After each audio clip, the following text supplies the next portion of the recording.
Assemblymember Maggy Krell, who is a former prosecutor herself, is taking issue with the arrests of immigrants during their court appearances, a practice we've seen a surge in under the new administration. This isn't a criminal courthouse. Immigration is civil.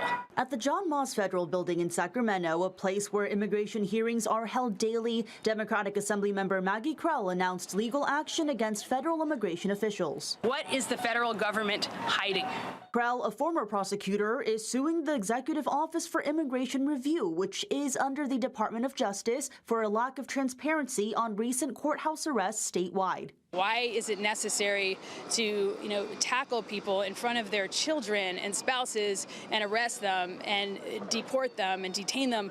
I mean, why is that necessary when they're just here to check in to get their day in court?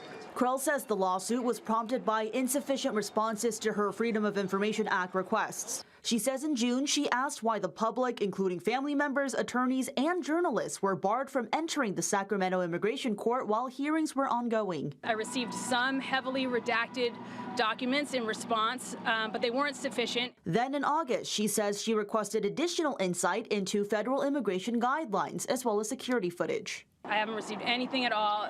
There has been some back and forth. According to Krell, there have been more than 30 courthouse arrests in Sacramento alone. According to the National Association of Immigration Judges, 103 immigration judges have been fired since President Trump took office, 28 of them in California.